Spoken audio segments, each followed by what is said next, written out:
Please don't forget subscribe to the channel and hit the bell to get notified of new daily videos. The aroma of rich Colombian coffee, a daily ritual, was the first thing Andrew Maynard registered each morning. It wasn't just the scent, it was the promise of order, a comforting start to a day that would unfold with predictable precision. He ran a successful construction consultancy, a world of blueprints, timelines, and steel, and he applied the same meticulous planning to his life. His home in Oakwood, a spacious craftsman with a generous porch and a meticulously manicured lawn, was his sanctuary. Here, amidst the gentle chaos of two growing daughters, 10-year-old Lily and 7-year-old Chloe, and the calm presence of his wife Mary, Andrew believed he had found the elusive blueprint for perfect contentment. He descended the oak staircase, the wood warm beneath his bare feet, to find Mary already bustling in the kitchen. Her sleek dark hair was pulled back in a neat ponytail, and she moved with an effortless grace, pouring coffee, buttering toast. "Morning, sleepyhead," she chirped, turning with a smile that crinkled the corners of her eyes. Andrew leaned in, pressing a soft kiss to her temple, inhaling the faint scent of vanilla from her hair. He loved these mornings, the golden light streaming through the bay window, illuminating dust motes dancing in the air, the low murmur of the news from the smart speaker. Lily, ever the early bird, was already at the kitchen island, meticulously buttering her toast, her round glasses slipping down her nose. Chloe, still rubbing sleep from her eyes, shuffled in a moment later, clutching a tattered plush elephant. Andrew exchanged a knowing look with Mary. This was it, he thought, the good stuff. The quiet hum of domesticity, the gentle rhythm of family. His work was demanding, his clients exacting, but this home was the anchor. He felt a deep, abiding gratitude, a quiet certainty that he had achieved everything he'd ever truly wanted. Later that evening, the comfortable silence of the house settled in after the girls were tucked into bed. Mary was in the living room, absorbed in a novel, a soft throw draped over her lap. Andrew, needing to catch up on some industry news, settled into his worn leather armchair in the small study, switching on his personal laptop. He preferred the desktop for heavy work, but the laptop was convenient for browsing. He opened the web browser, only to pause, his finger hovering over the trackpad. The recently visited sites weren't his. There was a string of articles on exotic travel destinations, Fiji, the Maldives, and a few links to high-end jewelry boutiques. Andrew frowned. Mary occasionally looked at vacation spots, but never with this level of intensity, and certainly not the jewelry. He rarely used this laptop. It was mostly for the girls' homework or a quick check of sports scores. He scrolled down, dismissing the anomaly. A browser hiccup, maybe. Or perhaps Lily had been on it, fantasizing about some far-flung adventure for a school project. He cleared the history, a faint, almost imperceptible prickle of unease rippling beneath his skin. It was nothing, he told himself, just a glitch in the digital matrix of his orderly life. The next few days, however, saw the subtle pricks turn into insistent pokes. It started with his car keys. Andrew was a creature of habit. Keys went into the small ceramic bowl on the hall table, wallet next to them, always. One Tuesday morning, rushing for an early client meeting, the bowl was empty. A cold knot tightened in his stomach. He patted his pockets, checked the kitchen counter, retraced his steps. Panic, a rare and unwelcome guest, began to claw at him. "What's wrong, hun?" Mary asked, appearing in the doorway, a calm smile on her face. "My keys," Andrew muttered, his voice tight with frustration. "They're not where I left them. I always put them in the bowl." Mary stepped forward, her brow furrowing with concern. "Oh, Andrew, are you sure? You've been so distracted lately. Did you check your jacket pocket?" He hadn't. He rummaged through his blazer, hanging over the back of a dining chair, and there they were, nestled in the inner pocket. A wave of relief, quickly followed by a flush of embarrassment, washed over him. "Right, must have been on autopilot," he mumbled, forcing a laugh. He knew he hadn't put them there, but Mary's gentle, understanding gaze seemed to suggest otherwise. He felt foolish, absent-minded. A few days later, it was his wallet, again not in its usual spot. This time, he didn't even bother to search beyond his jacket. He simply knew it would be there.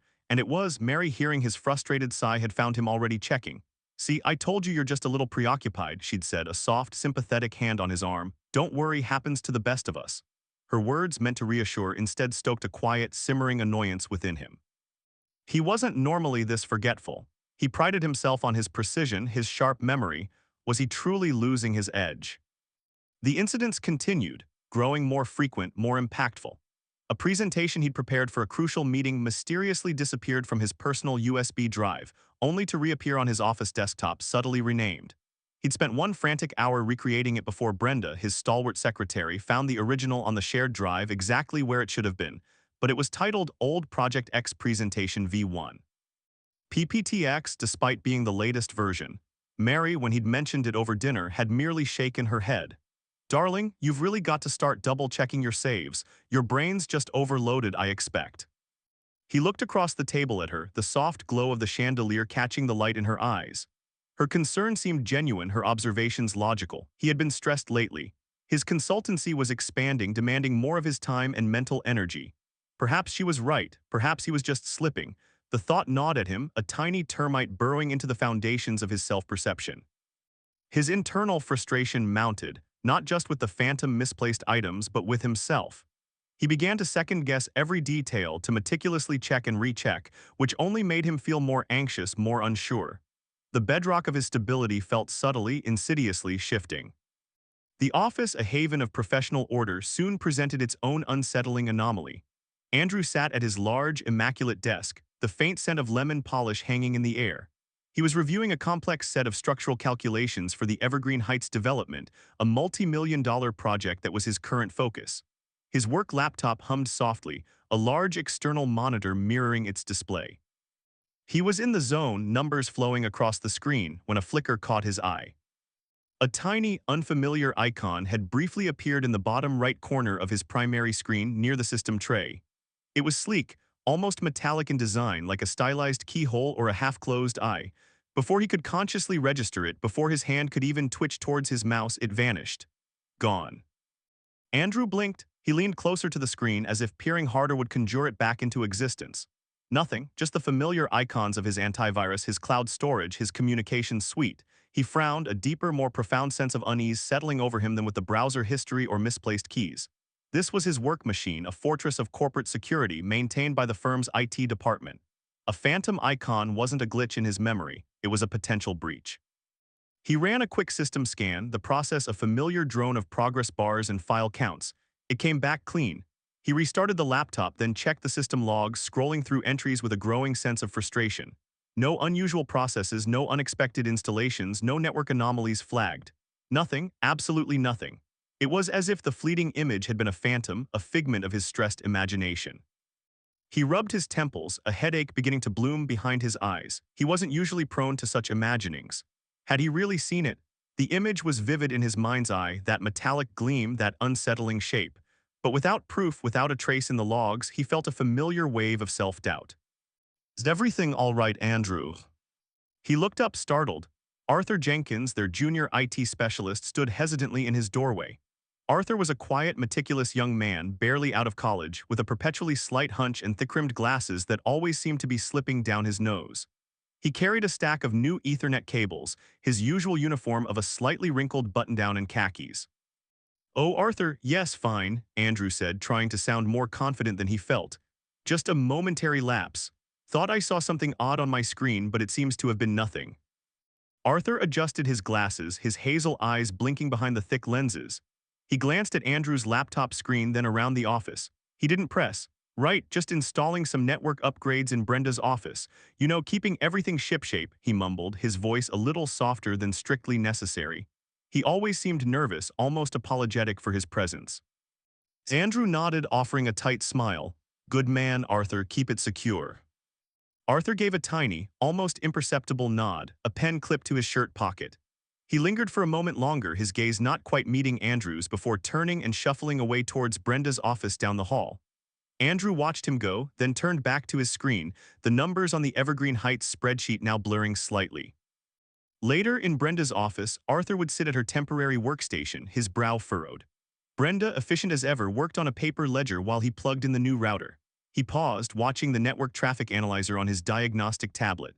He noticed a few odd, intermittent spikes in outgoing data from Andrew's laptop over the past few weeks, untraceable bursts that were always quickly cloaked. Nothing major, nothing a general system scan would flag, but unusual enough to ping his internal alarm bells. He'd even seen Andrew's machine briefly connect to an unrecognized proxy network once, a ghost in the system, before it normalized. He'd meant to bring it up with Brenda, perhaps run a deeper, more specialized diagnostic. But Andrew seemed fine, just a little distracted, and Arthur, ever cautious and slightly lacking in assertiveness, had worried about overstepping or being dismissed as an overly anxious junior. He decided to just monitor it more closely. It was probably nothing. Back in his own study, Andrew closed his laptop with a quiet snap. The house was utterly still, Mary having gone to bed. He walked to the bay window in the living room, staring out at his perfectly manicured lawn bathed in the cool light of the moon. The quiet, domestic contentment he'd cherished was no longer quite so solid. It felt thinner, more brittle. He felt a pervasive sense of unease, a growing, unsettling feeling that something was profoundly, invisibly wrong. Not with the house, not with his family, but with his own mind. He, Andrew Maynard, the man of order and precision, was either losing his grip, or… He didn't finish the thought, afraid to give it voice. He just stood there, a successful man in his perfect suburban home, feeling a quiet, terrifying dread bloom in his chest, wondering if he was slowly, inexorably going mad. The scent of brewing coffee, usually a comforting anchor to Andrew Maynard's mornings, now felt like a faint, mocking taunt. He stirred his mug, the ceramic clinking against the spoon echoing the nervous flutter in his chest. A week had passed since he'd first dismissed the anomalies, the phantom browser history, the subtly relocated keys, the disappearing desktop icon. Each incident, a pebble dropped into the still pool of his suburban calm, had sent out ripples that grew wider, more unsettling. He'd tried to rationalize them, of course. Fatigue, a trick of the light, just getting old. But the explanations wore thin, leaving him with an undercurrent of disquiet that even Mary's practiced cheer couldn't quite dispel. Today, the feeling metastasized in the sterile, air-conditioned calm of his corporate office. Andrew adjusted his tie, his reflection in the polished glass of the boardroom door showing a man whose usual sharp confidence was subtly frayed at the edges. He was early for the quarterly review, meticulously prepared, binders stacked just so, a mental outline of his presentation already running through his mind. This meeting was crucial, a final sign-off on the Evergreen Heights development contract, a project that had been consuming his professional life for months. He reached for the handle, only to find the door locked. A flicker of annoyance, then confusion. He checked his watch, 8:57 a.m. He was 3 minutes early, maybe a new security protocol. He fished out his keycard, swiped it, and the lock remained stubbornly red. His brow furrowed. No, this wasn't right. Brenda, his unflappable secretary of 15 years, had confirmed the meeting yesterday. He pulled out his phone, his thumb hovering over her number, then hesitated. Another query, another interruption. He could handle this. He consulted his digital calendar on his phone. The vibrant blue block for the Evergreen first quarter review meeting, which had been set for today, was gone, replaced by a blank space. A sudden chilling void, his breath hitched. Had he actually deleted it? He scrolled back frantically. No, there it was, 3 weeks ago, then nothing. A quick check of his email, no cancellation, no reschedule, just the ghost of a meeting that should have been. Andrew, everything all right? Eleanor Vance, the senior office administrator, stood a few feet away, her salt and pepper hair pulled back in a severe yet elegant bun. Her sharp gray eyes, usually assessing but distant, held a hint of concern. Andrew swallowed, feeling a flush creep up his neck. Eleanor, yes, just a calendar mix-up for the Evergreen meeting. He forced a smile, a weak, unconvincing thing. Thought it was today, my mistake apparently. He mentally chastised himself. My mistake? How could I forget something this important? This contract was my baby. Eleanor's gaze lingered on him, a subtle flicker of something Andrew couldn't quite decipher in her eyes. She was an institution, a quiet sentinel who saw everything but rarely commented. Ah yes, she said, her voice smooth, almost imperceptible. Mr. Harrison's team rescheduled that for next week. I believe the notice went out a few days ago, to your personal email if I recall. His personal email? Andrew swore he'd checked it yesterday. He remembered seeing a flurry of promotional offers, a newsletter from the local hardware store, a note from Mary about school pictures, nothing about a major client meeting. He felt a cold knot tighten in his stomach. Had he really missed it? Again. Right, of course, Andrew managed, feeling his smile falter entirely. Just, a lot on my plate, Eleanor, thanks for the heads up. He walked away, his steps feeling oddly heavy, the silence of the empty boardroom mocking him. He returned to his office, the spacious, minimalist room suddenly feeling cavernous, suffocating. He pulled up his personal email. There, buried under 2 days of junk mail and newsletters, was the email from Mr. Harrison's assistant. Date, 3 days ago. Subject, important update, Evergreen first quarter review rescheduled. His heart hammered against his ribs. He had seen it, he must have, but he had no memory. A cold sweat broke out on his brow. Was he losing it? His mind, once a steel trap for details, felt like a sieve. He stared at the email, the words blurring. He knew intellectually that the email proved it was his fault. But a tiny, insistent voice in the back of his mind whispered, how could you miss this? This isn't like you. He blamed the stress, the endless deadlines, the kids' schedules, the sheer volume of digital information drowning them all. He rationalized, but the explanation felt brittle, like thin ice over a deep, dark pool. Later that afternoon, the phone rang, jarring him from a futile attempt to make sense of some design revisions. It was Mr. Harrison, the evergreen client. Andrew braced himself, ready to profusely apologize for the rescheduling mix-up. "Andrew, good to hear from you, old man," Mr. Harrison's booming voice, usually a comfort, now grated. "Just confirming we're on for next Tuesday. And I wanted to say your new secretary, she's quite efficient, very prompt with that follow-up email after our last call."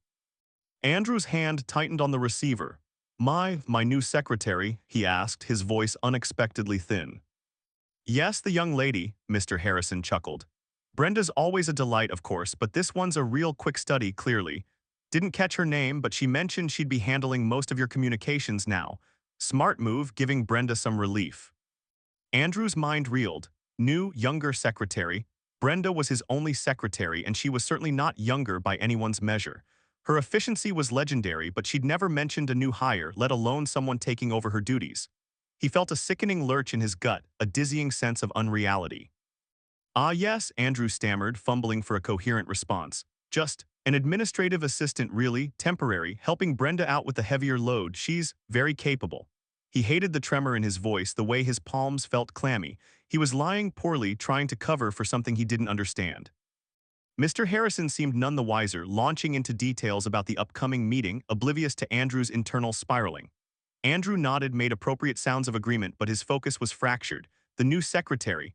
A phantom? Who was this person? Had Brenda been subtly replaced without his knowledge? No, that was impossible. Brenda was the office. The thought was absurd. Yet Mr. Harrison had spoken with her, or someone claiming to be her. He ended the call, the receiver feeling heavy, almost accusing in his hand.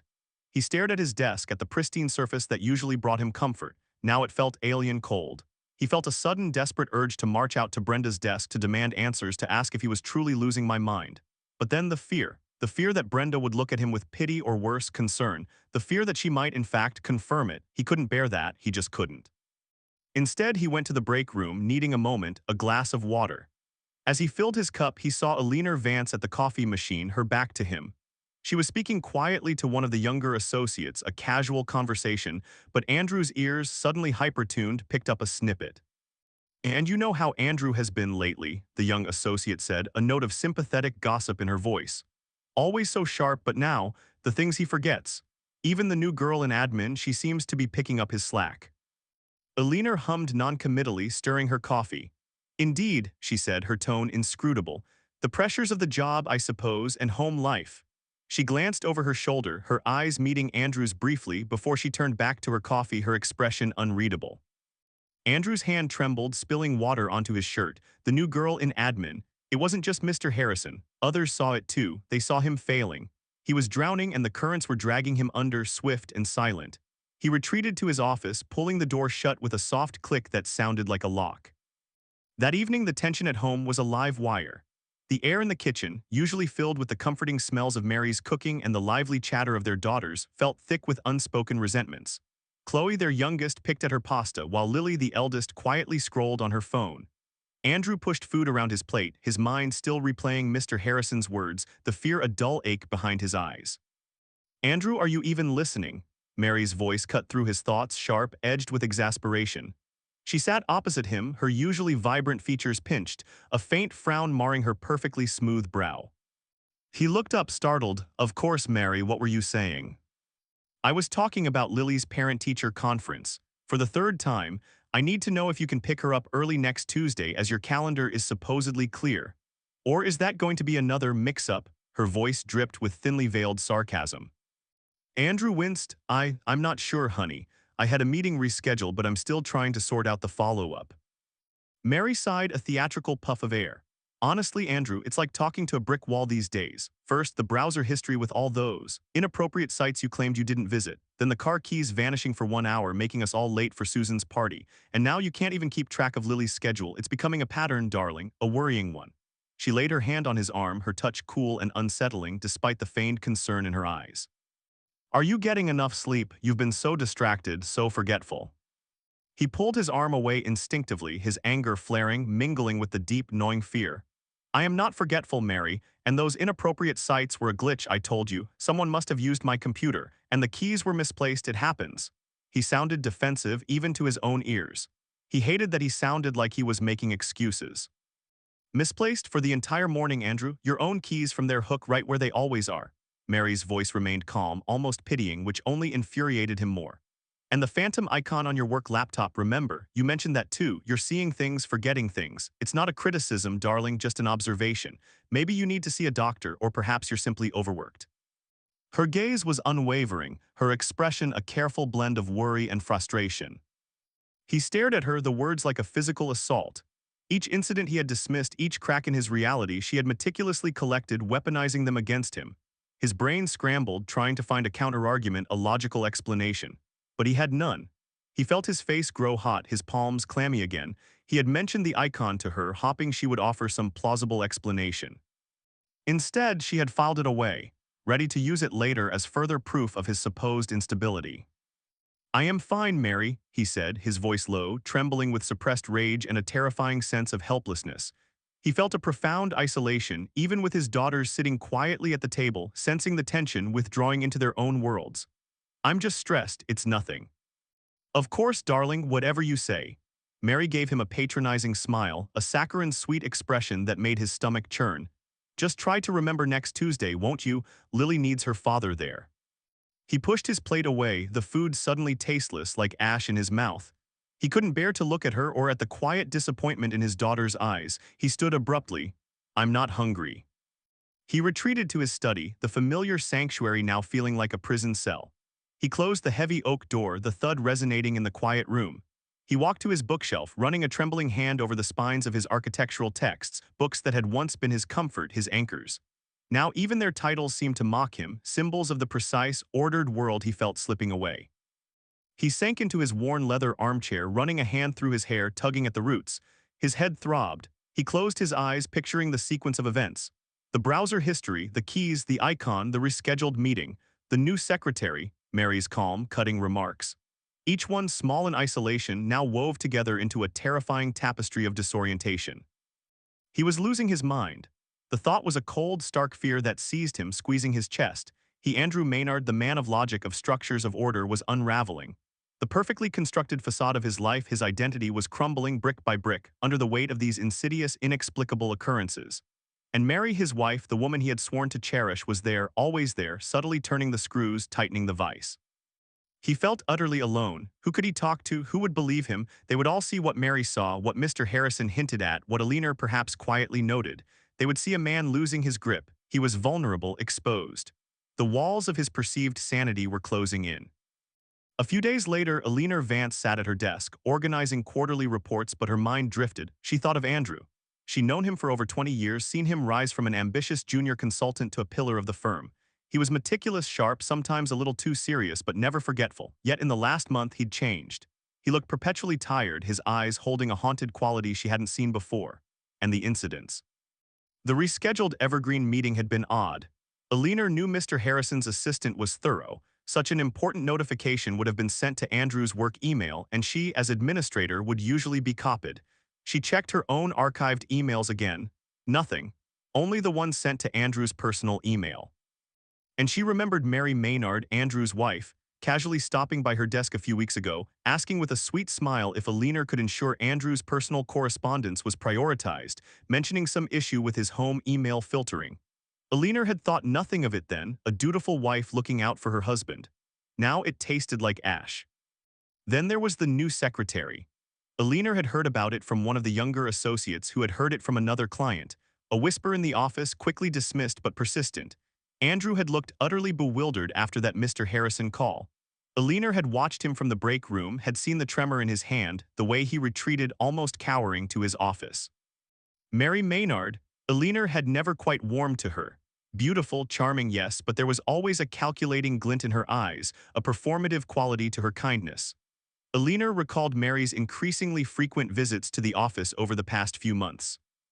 Ostensibly, they were quick drop-ins, bringing Andrew coffee or a forgotten lunch, but Alina had noticed Mary lingered, chatting with junior staff, sometimes asking oddly specific questions about office procedures, about Andrew's schedule, about the company's new IT protocols for remote access. Alina had found it intrusive but typical of a wife trying to exert influence. Now she saw it differently. A pattern. A quiet, deliberate gathering of information. The quiet, meticulous order of Aliner's world was slowly being disturbed. She trusted her instincts, honed over decades of observing corporate politics and human nature. Something was deeply, profoundly wrong. Andrew was being undermined systematically, and Mary Aliner's usually impassive expression tightened. Mary was at the center of it, a spider at the heart of a web pulling strings with a smile. She didn't know why, but she knew what she would watch, and she would remember. Andrew, meanwhile, sat hunched over his laptop in his study, trying to focus on the Chicago trip brief. His flight was tomorrow. A chance to get away, to clear his head, he told himself. A chance to escape the whispers, the gaslighting, the terrifying unraveling of his sanity. He would be in a different city, a different hotel, away from the subtle manipulations of his home, away from the watchful, concerned eyes of his colleagues. He clung to the idea of a temporary reprieve, a breath of air from the suffocating confusion. He just needed to get through the next few days. He clicked print on his itinerary, the whir of the printer a hollow sound in the silent house, oblivious to the fact that his carefully planned escape was merely the next, far more dangerous stage of the trap. The stale, recycled air of the taxi smelled faintly of disinfectant and despair, a fitting prelude to Andrew Maynard's mood. Outside, the familiar concrete and steel towers of the Chicago skyline soared, indifferent to the turmoil swirling within him. He leaned his head against the cool glass, watching the blur of the city, trying to shake off the persistent unease that had shadowed him for weeks. The memory of the client's casual mention of a new, younger secretary he didn't have, the phantom icons, the shuffled objects in his own home, each was a splinter, irritating and bewildering. He had rationalized them all, blaming stress, age, a faulty memory. He had, in essence, blamed himself. But the splinters had begun to chafe not just his confidence but his sense of sanity. The Monarch Towers rose before them, a monolith of black glass and burnished chrome, a monument to corporate ambition. Inside, the lobby was a cathedral of hushed opulence, marble floors reflecting the diffused light, distant chimes of a concierge bell, and the soft, almost reverent murmur of conversations. Andrew approached the reception desk, his carry-on bag feeling heavier than usual. "Andrew Maynard, reservation for tonight?" he asked, his voice sounding tired even to his own ears. The impeccably suited receptionist tapped at her screen. "Ah, Mr. Maynard, we did have an issue with your original reservation. A minor system error, it appears, but we've proactively upgraded you to a superior suite on the 18th floor, room 1808. Our apologies for any inconvenience." She offered a smile that didn't quite reach her eyes. Andrew felt a flicker of annoyance. Another system error. Just like his mysteriously rescheduled appointments or the phantom browser history, he was tired of these inexplicable blips, but a suite on the 18th floor sounded pleasant enough, a small consolation. "No problem at all," he said, forcing a polite smile. "Thank you." He took the keycard, the weight of it suddenly significant. 18 floors above the city, a fresh start perhaps from the creeping madness that had plagued his suburban life. He'd check his calendar, confirm tomorrow's meeting with the Sterling Group, and then unwind. He rode the elevator up, the silence of the ascent amplified by his racing thoughts. The suite was expansive, all cool grays and muted blues, with a panoramic view of the city lights beginning to prick the twilight. He tossed his bag onto the plush armchair, pulled out his phone, and opened his calendar, his brow furrowed. The critical 9 a.m. meeting with the Sterling Group, the entire reason for his trip, was gone, replaced by a placeholder, meeting postponed, contact to follow. His heart rate kicked up a notch. This wasn't a glitch, this was a pattern. He scrolled through his emails, finding one from a generic Sterling Group assistant sent just hours ago, confirming the postponement due to an unforeseen urgent matter. No details, no reschedule. He tried calling his primary contact, David Sterling, but it went straight to voicemail. Then his secondary contact, the same. He stared at his phone, a cold dread seeping into his bones. Stranded in Chicago, his high-priority meeting suddenly erased, leaving him with an empty evening stretching ahead like a yawning chasm. The previous incidents, once dismissed as forgetfulness or system errors, now coalesced into something far more sinister. He wasn't losing his mind, he was losing control. Someone was pulling the strings, subtly but effectively. He felt like a puppet whose strings were being deliberately tangled. He needed a drink badly. The hotel bar was a low-lit cocoon of polished wood and hushed conversations. The clink of ice, the soft murmur of jazz, the occasional burst of laughter, it was a symphony of sophisticated loneliness.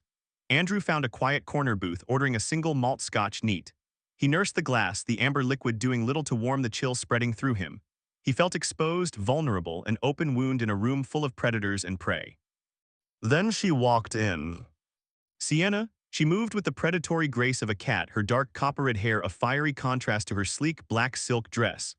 Emerald green eyes scanned the room, landing on him with an almost imperceptible pause.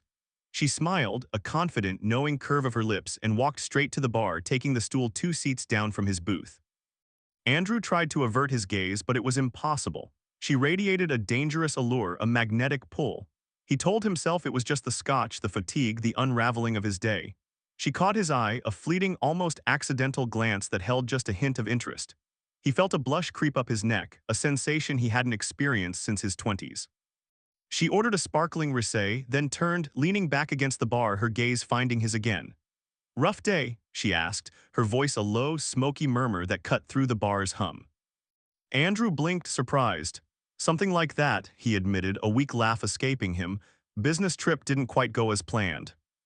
"Ah, the fickle hand of corporate fate," she commiserated, sliding off her stool and gliding towards his booth. "Mind if I join you? The bar stool's a bit isolating." She didn't wait for an answer, settling opposite him, her presence immediately filling the space. The scent of her perfume, light and intoxicating, enveloped him. "Andrew," he offered, extending a hand. "Sienna," she replied, her grip firm, warm. "So what brings you to our fair city, Andrew, if it's not too intrusive?"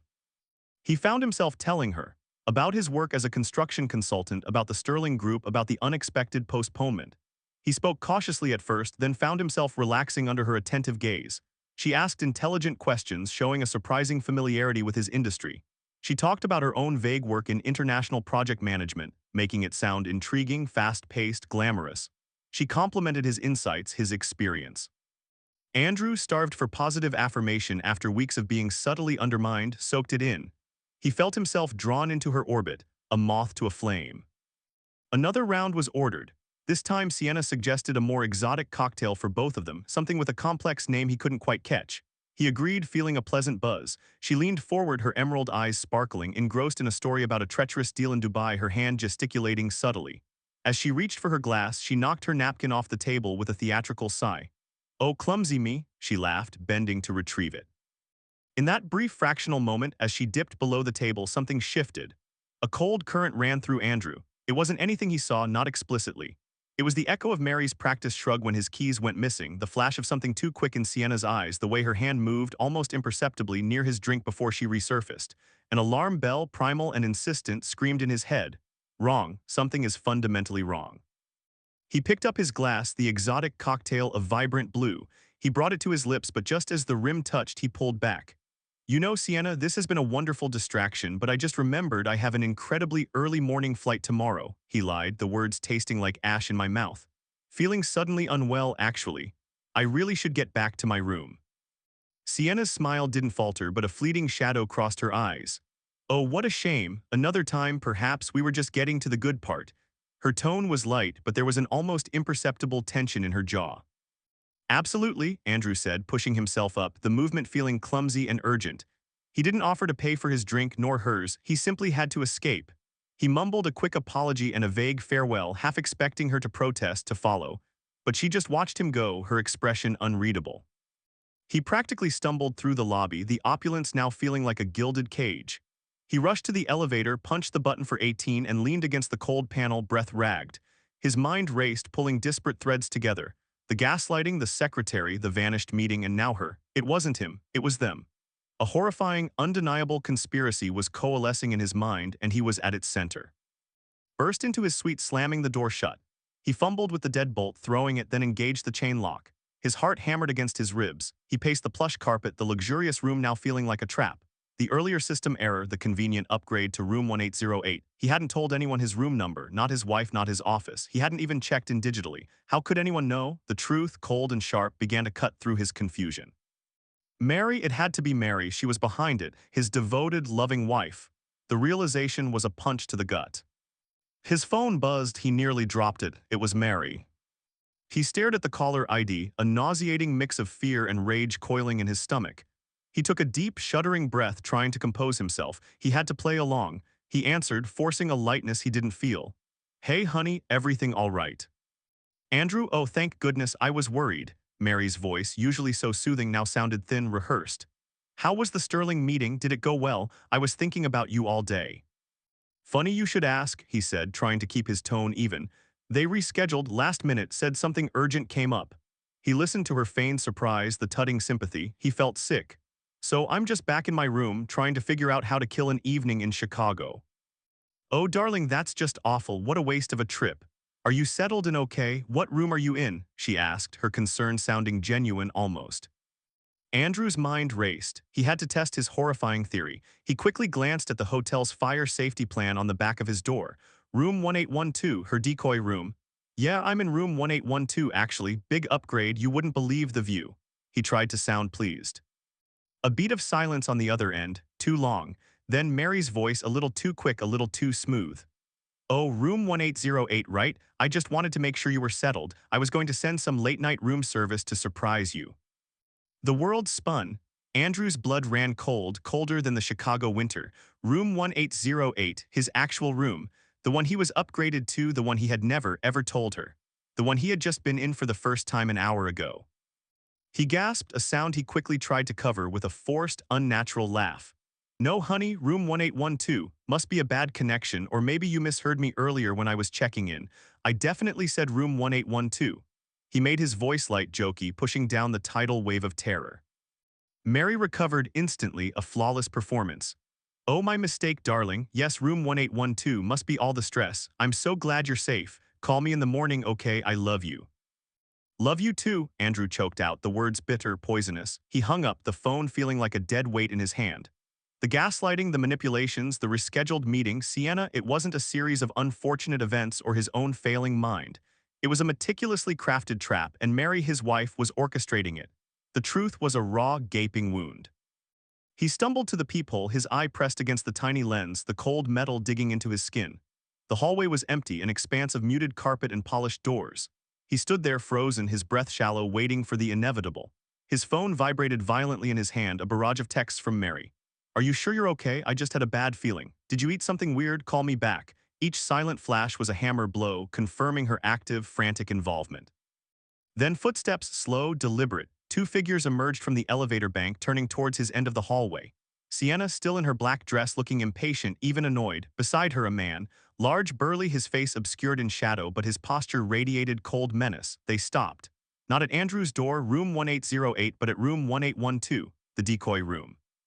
Sienna tried the handle of room 1812. It was locked. She knocked, a sharp, impatient rap. She spoke to the man, her gestures agitated. He put his ear to the door, then pulled out a keycard, swiping it, a dull click. He tried the handle again, nothing, the door held. They lingered for a moment, Sienna's eyes darting up and down the hallway, the man radiating frustration. Then, with a sigh of exasperation from Sienna, they turned and retreated, their footsteps fatting back towards the elevator. Andrew sagged against the door, sliding down the cold wood until he was curled on the floor, his silent phone still clutched in his hand, Mary's desperate texts illuminating the chilling truth. The luxury hotel had become a terrifying cage, a stage for his attempted destruction. He was alone, hunted thousands of miles from the life he thought he had. But in that moment, the confusion and self-doubt finally burned away, replaced by a searing clarity. He wasn't losing his mind, he was fighting for his life. And he needed a lifeline, an analog one, because his entire digital world was compromised. Brenda, he had to reach Brenda, he had to get out of here, he had to survive. The soft glow of the peephole lens shimmered, distorting the hallway into a fisheye nightmare. Andrew's breath hitched, a raw, ragged sound trapped in his throat. His blood hammered against his eardrums, deafening him to everything but its frantic rhythm. Out there, just a few feet away, Sienna's silhouette moved with predatory grace, her red hair a vibrant, dangerous flame even in the muted hallway light. Beside her, a man, tall, broad-shouldered, face obscured by shadow, inserted a keycard into the lock of room 1412. The red light flashed, then green. The door clicked open. A gasp, sharp and desperate, clawed its way out of Andrew's lungs. Not his, Sienna. The room was empty. He watched, paralyzed, as Sienna and the man peered into the darkened room, then retreated. Their voices, though muffled by the reinforced door, carried an edge of frustration. Sienna's elegant hand flew to her ear, murmuring into a tiny earpiece. Andrew knew with a certainty that iced his veins she was talking to Mary, his wife. The woman who had just moments ago feigned frantic concern on the phone, inadvertently revealing she knew his actual room number, not the one he'd fabricated. His own phone, clutched tight in his clammy hand, vibrated again, then again. Mary. He stared at the insistent name on the screen, a nauseating combination of terror and pure, unadulterated rage twisting his gut. He silenced the calls, shoved the phone deep into his pocket, its insistent buzzing a phantom limb he longed to sever. Escape, he had to escape. The word echoed like a primal scream in his head. He didn't know how or where or even why not fully. But he knew one thing: he could not stay here. His digital footprint was a neon sign pointing directly to him. His phone, his laptop, his credit cards, even the hotel's Wi-Fi, they were all extensions of the trap. He needed to disappear. He moved with a frantic urgency born of pure adrenaline. He ripped the hotel keycard from the slot, plunging the room into darkness. His hands shook as he fumbled with the clasp of his briefcase, emptying his wallet of its cash, leaving the cards behind. He peeled off his expensive suit, donning a nondescript polo shirt and jeans he'd packed as an afterthought. Every sound was amplified: the rustle of clothes, the thumping of his own heart. He was a ghost, shedding the skin of the man he'd been, leaving no trace. He slipped out of the hotel using a service elevator he'd spotted earlier, bypassing the elegant lobby and its watchful eyes. The Chicago night swallowed him whole, a canvas of indifferent lights and bustling streets.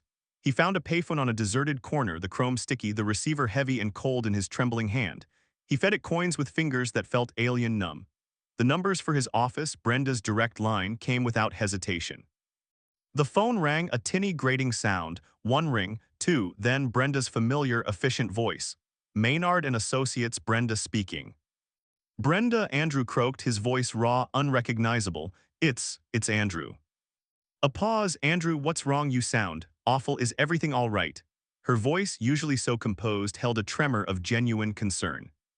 No, nothing is all right, he whispered, his gaze darting around the street, paranoia tightening its grip. I'm in Chicago. I can't talk long. I need your help, Brenda, real help.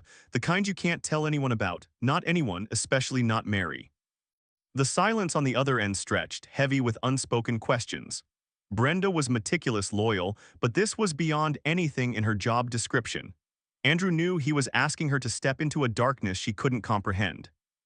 Andrew, what are you saying? You're not making sense. Her voice was quiet now, careful. He launched into it, a torrent of fragmented details: the rescheduled meeting, Sienna, the drug drink, the peephole, Mary's phone call. He spoke quickly, feverishly, knowing he sounded insane, but praying she would hear the desperate truth in his voice.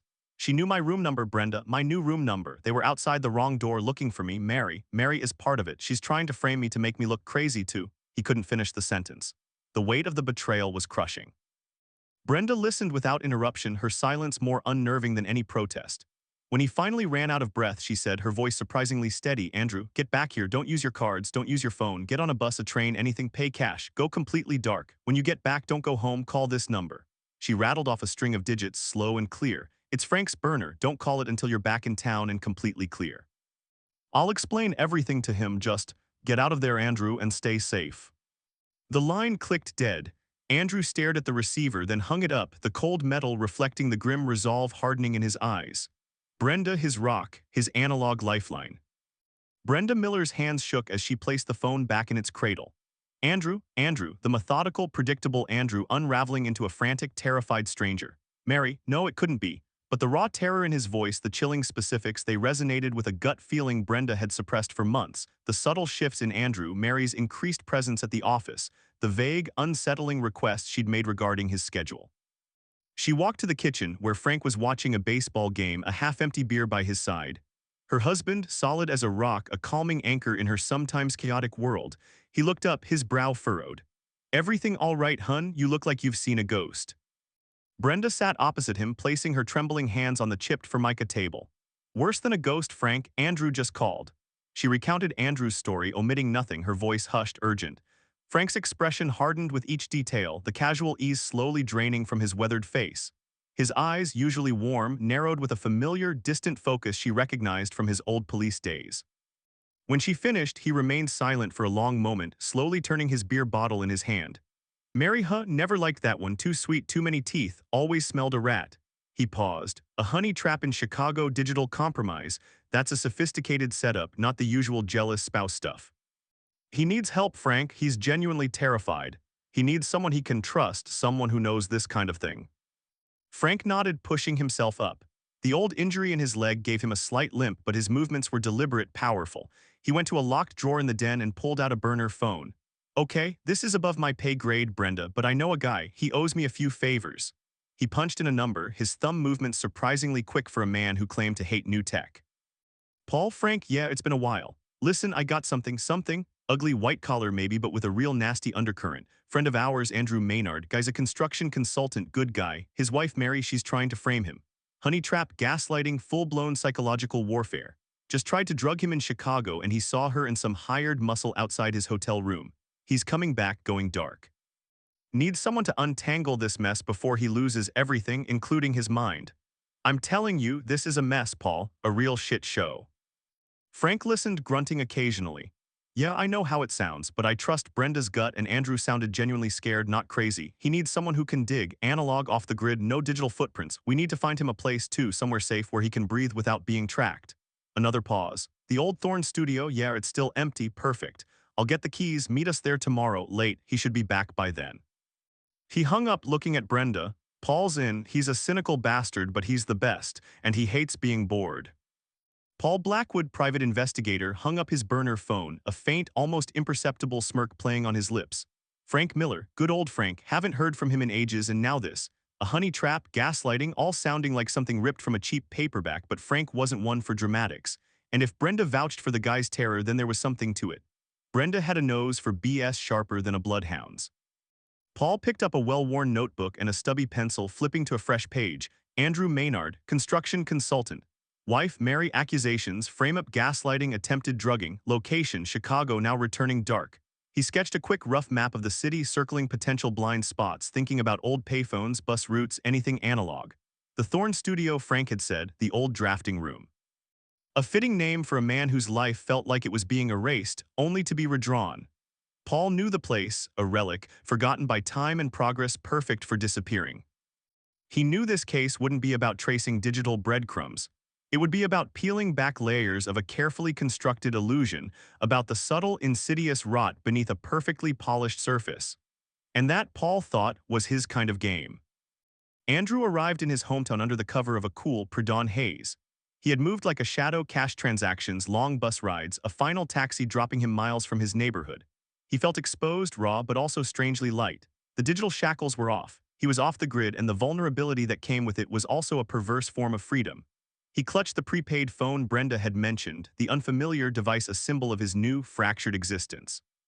He called the number, his voice still hoarse with fatigue and the lingering ghost of terror. Frank answered. Andrew, you made it. Good, we're ready for you. I'll pick you up in 15, stay put. Frank arrived in an unassuming, faded sedan, pulling up discreetly. Andrew slid into the passenger seat, the relief washing over him so intensely that his eyes pricked. Thank you, Frank, thank you. Frank just nodded, his gaze steady and calm. Just a favor for Brenda. You got a story to tell, son, and we got people who know how to listen. They drove to a forgotten corner of the city, a semi-industrial district that smelled of damp concrete and forgotten ambitions. The old drafting room stood desolate, its large, grimy windows reflecting the bruised dawn sky. It was a single-story brick building, utilitarian Art Deco, with exposed beams and a quiet dignity that belied its decay. Peeling paint, boarded-up sections, a sense of having been left behind by time. Frank pushed open a heavy, rusted steel door, the groan of metal echoing in the silent street. Inside, the air was cold, thick with the scent of dust and stale air. A massive, scarred oak drafting table stood at the center of the main studio, illuminated by a single, bare, incandescent bulb Frank had rigged up. Sheets of yellowed blueprints lay scattered on the floor, forgotten dreams. Brenda was already there, her face etched with concern but her eyes firm. Beside her, a man Andrew didn't recognize, Paul Blackwood.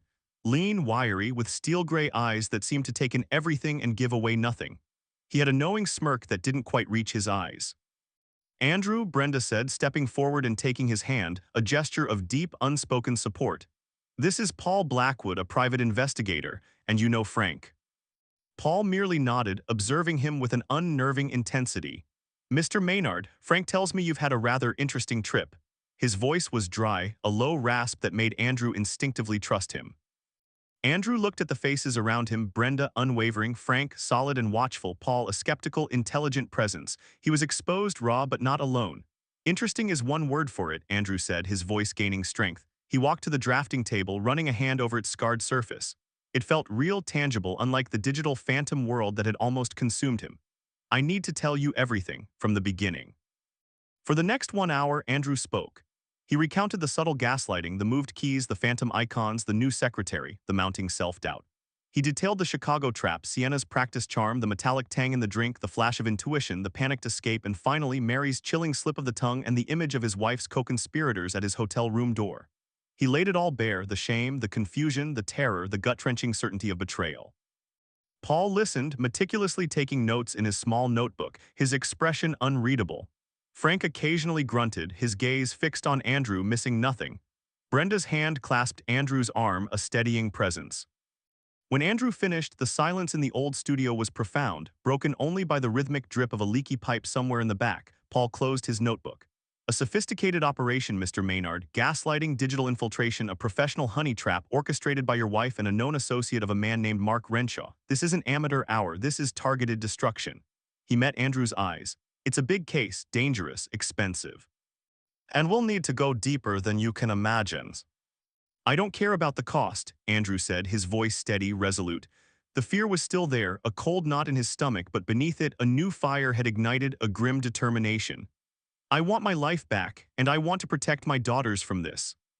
Paul nodded, a flicker of something akin to respect in his steel-gray eyes. All right then, first order of business, we need a proper base of operations, the kind of place they'll never find because they're looking in the wrong world. We're going analog, Mr. Maynard, very, very analog. Hours later, the small team stood in what was known as the archive room within the Hearthstone Collective. The community center, a repurposed Victorian, bustled with muted energy on the ground floor, the gentle hum of conversation, the clinking of coffee cups from the cafe. But up here, behind a heavily reinforced steel door, the atmosphere shifted entirely. The archive room was stark, no ornate Victorian charm here. It was a functional, almost claustrophobic space, illuminated by focused task lighting and the glow of Paul's laptop screen already plugged into a secure, isolated network. Corkboards fresh and blank awaited photos and timelines. An industrial-grade shredder stood silent in a corner, waiting. A secure, analog landline sat on a scarred oak conference table. Sylvie Dubois, the founder of the collective, a woman with warm amber eyes and an air of quiet resilience, had offered the space with minimal questions. A silent understanding passing between her and Frank. She understood hidden battles, hidden wounds. This is it, Paul said, sweeping a hand around the room. No outside Wi-Fi, no personal phones allowed in this room ever. We'll use encrypted burners for essential external communication, but everything that matters stays here on paper on our own secure systems. He pointed to a corner. Frank, you'll manage security, local contacts. Brenda, you're the linchpin, coordination, logistics. Andrew, your job is to tell your story again, every single detail to a few more people we're bringing in, and to start thinking about what your life back truly means. Andrew looked at the bare walls, the empty corkboards. It wasn't much, but it was a beginning, a foundation. His gaze fell on a small framed photo on Paul's temporary desk, a faded image of a smiling girl on a swing. Paul's daughter, perhaps, a quiet reminder of what they were fighting for. We start digging first light, Paul continued, his voice low, almost a growl. Digital forensics, financial records, surveillance. We start pulling threads until we unravel their entire damn web. Andrew nodded, a profound sense of purpose settling over him. He had been adrift, a ghost in his own life. Now, surrounded by these unlikely allies in this hidden room, he felt a strange, fierce sense of belonging. The rebuilding had begun not of a house but of his life itself. He would not be broken, he would fight. They had the truth, now they would demand justice. The stale scent of old paper and ozone hung heavy in the Hearthstone Collective's archive room, a fitting atmosphere for the digital archaeology Arthur Jenkins was performing. His thick-rimmed glasses were pushed high on his nose, a nervous habit that intensified when his concentration reached its peak. 3 monitors glowed before him, a tapestry of intricate code, network traffic logs, and decrypted files. Andrew's laptop cracked open and hooked up to a forensic station whirred quietly beside him, its inner secrets now laid bare. Just days prior, Andrew had arrived, a ghost of his former self, clutching his analog phone, his digital world having imploded in a Chicago hotel room. He'd laid out his terrifying ordeal, his voice hoarse with humiliation and the raw horror of betrayal. Now Arthur knew the subtle anomalies he'd previously dismissed on Andrew's corporate network, small digital hiccups easily explained away as user error or benign glitches, were anything but. This wasn't just a job, it was a desperate quest for truth, and for the first time in his career, Arthur felt the profound weight of his own expertise, not as a burden but as a weapon. He mumbled to himself, a low, barely audible stream of technical jargon as his fingers flew across the keyboard. Lines of green and white text scrolled past, each packet, each timestamp, a breadcrumb in a digital trail of deceit. His initial timidity, usually a thick shroud around him in social settings, dissolved in the face of raw data. Here, in the logical, objective realm of ones and zeros, he was sovereign. He traced an outbound connection, an encrypted data stream originating from Andrew's machine, routed through a series of anonymous proxies. It led to a server farm in Eastern Europe, a notorious haven for illicit data harvesting. There, the signature matched a known spyware variant, highly sophisticated, designed to be almost undetectable by standard corporate firewalls. It wasn't merely monitoring, it was exfiltrating.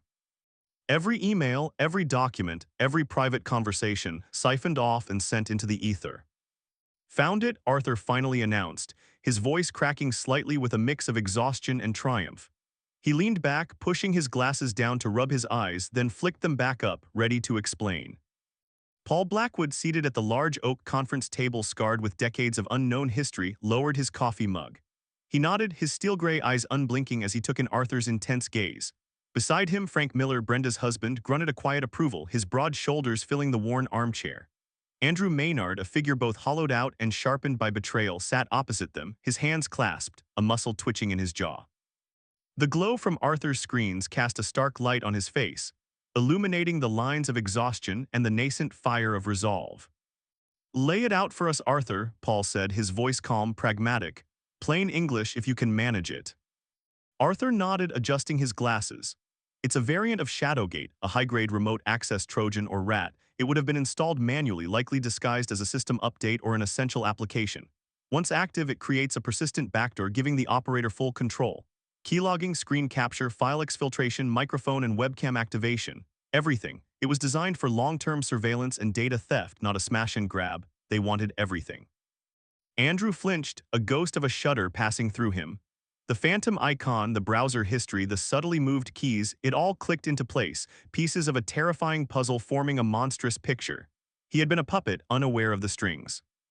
"When did it activate?" Frank asked, his gaze fixed on Arthur. Arthur tapped a few keys. Initial installation based on timestamp was approximately 6 months ago. Consistent activity, daily data uploads, until Andrew stopped using the device after Chicago. They've been watching, listening, reading his entire digital life for 6 months. Paul leaned forward. "And the data destination, can we trace who's on the receiving end?" Arthur shook his head.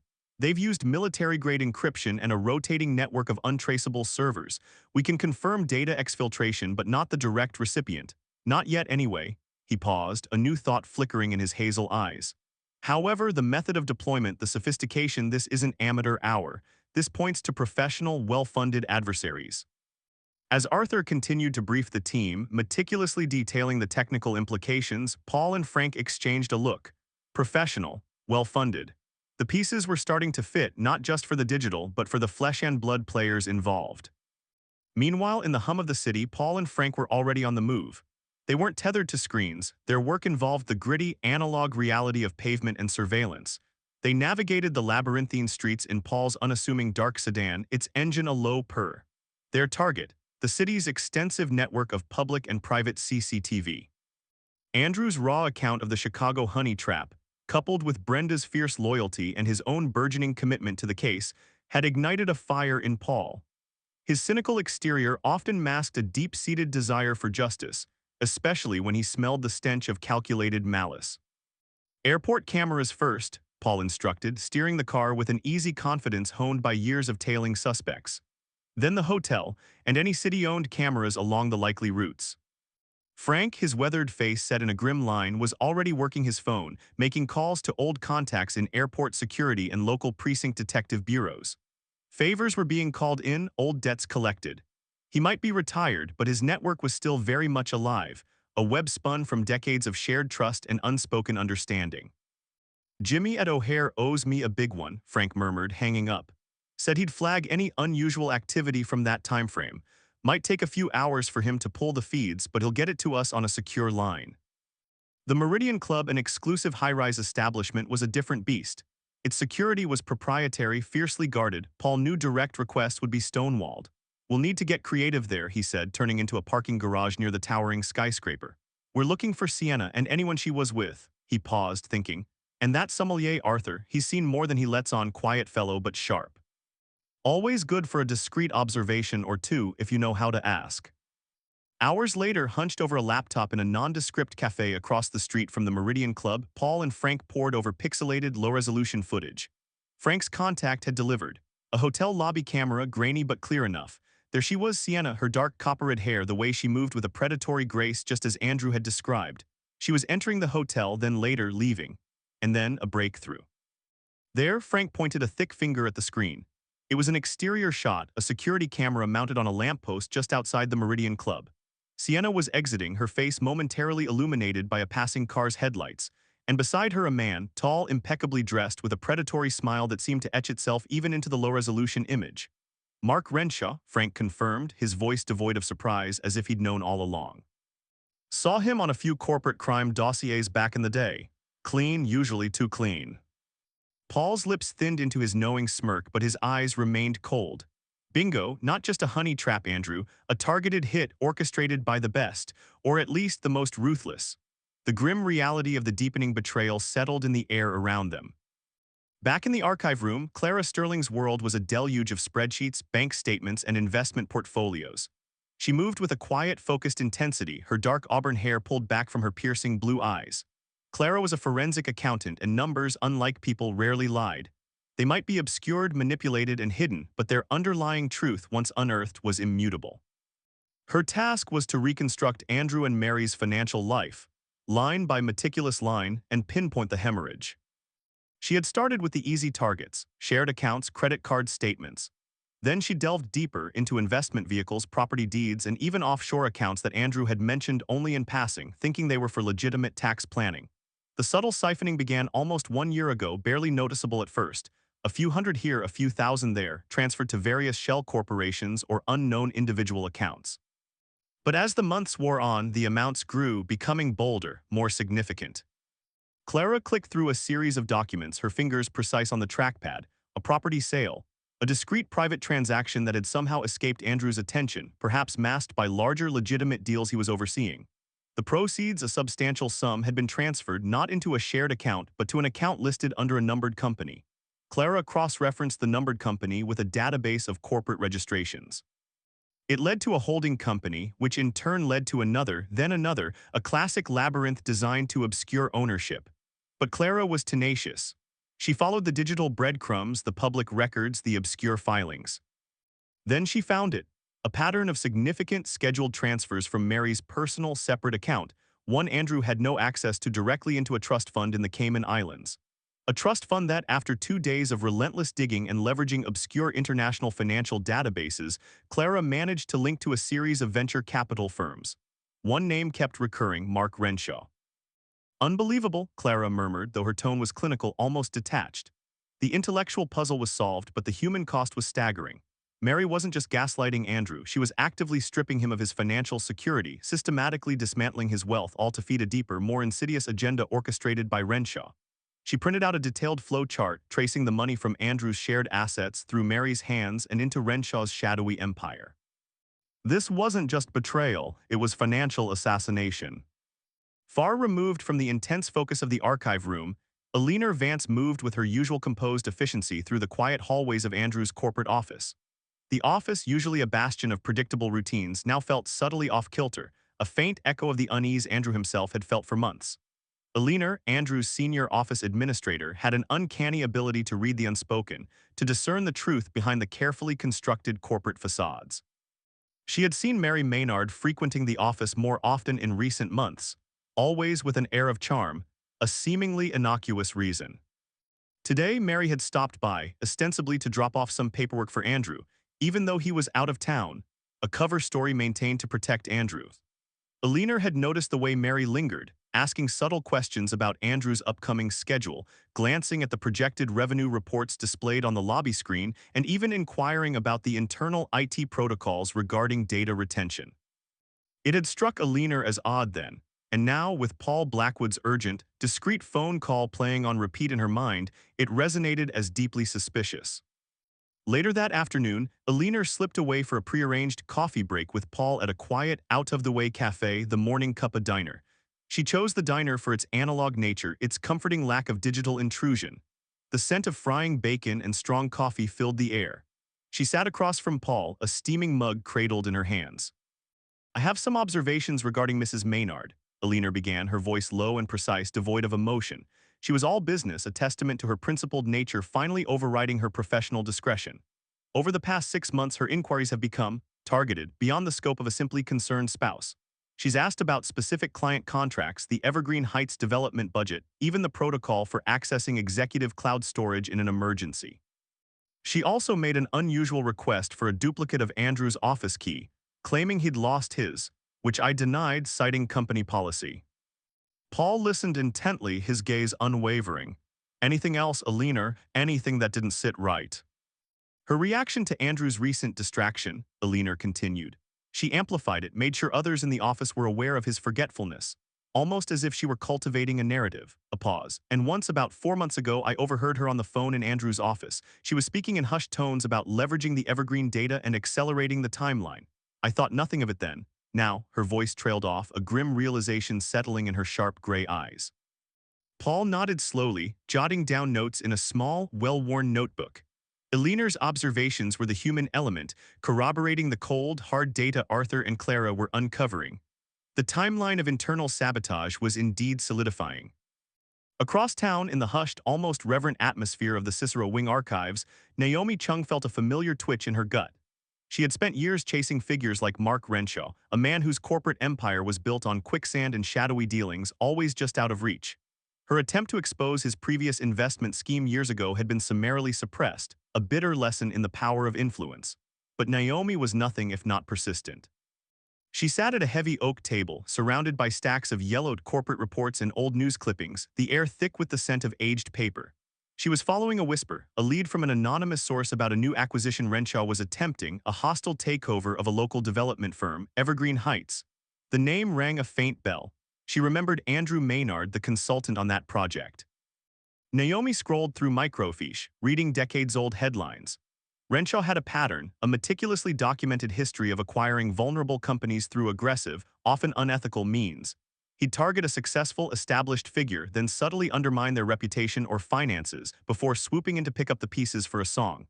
The parallels to the whispers she was hearing about Andrew Maynard's recent troubles were too striking to ignore. She found an old article buried deep in the archives, a piece from a small, local business journal from 15 years ago. It detailed a previous incident where a development project, eerily similar to Evergreen Heights, had stalled due to unforeseen financial irregularities, and the lead architect had mysteriously stepped down amidst rumors of personal instability. The project had ultimately been acquired by a fledgling firm, one of Renshaw's earliest known ventures. Naomi tapped her pen thoughtfully against her notebook, the subtle sound echoing in the quiet archive. "Unforeseen financial irregularities," she muttered. That was Renshaw's calling card. Her vendetta against him, long simmering beneath the surface, began to rekindle, a slow burn turning into a fierce, righteous flame. This wasn't just a new story, it was the continuation of an old, unfinished one. She began connecting the dots, not just for Andrew, but for every other victim Renshaw had left in his wake. Back at the Hearthstone Collective, the archive room pulsed with a renewed, grim energy. Arthur presented his findings on the spyware, detailing the digital compromise. Paul and Frank displayed the grainy yet damning CCTV images of Sienna and Mark Renshaw, confirming the honey trap's architect.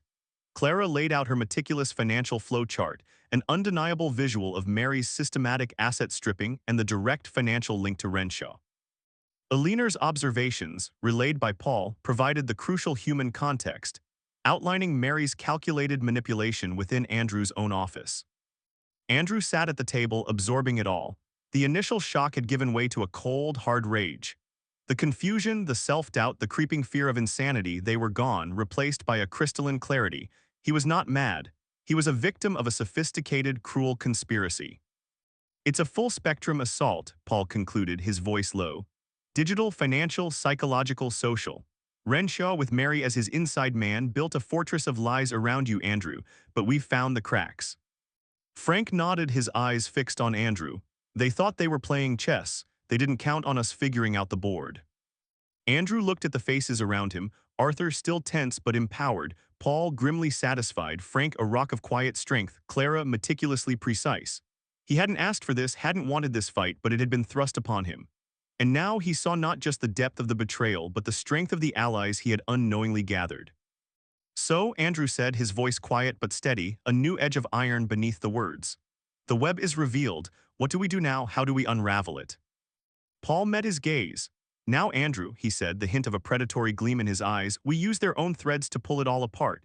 He gestured to the pile of evidence, the glowing screens, the complex charts. "And we make sure they can never weave another one." The fight had just begun, and Andrew, for the first time in months, felt a surge of cold, fierce resolve. They had the truth, now they would demand justice. The old drafting room, despite Andrew's fervent efforts, still clung to a deep, pervasive chill. It was a cold that settled in the marrow, not merely the air. He stoked the small electric heater, its orange coils glowing faintly against the vast, desolate space. Dust motes danced in the sparse sunlight that speared through the grimy windows, illuminating the scarred oak drafting table where his new life, his new battle, was being meticulously drawn. Today, the blueprints weren't for a housing development, but for the dismantling of his past and the construction of his future. He ran a calloused thumb over a splintered edge of the table. Brenda had just called, Clara and Isabella were on their way. He braced himself. Clara Sterling arrived first, her presence as crisp and precise as her tailored blazer. She carried a slim, expensive tablet and a compact leather portfolio, exuding an air of quiet, unyielding competence. Her auburn hair was pulled back in a severe, no-nonsense bun, and her piercing blue eyes scanned the room, assessing its functionality before settling on Andrew. "Mr. Maynard," she greeted, her voice cool and steady. "I have the finalized report.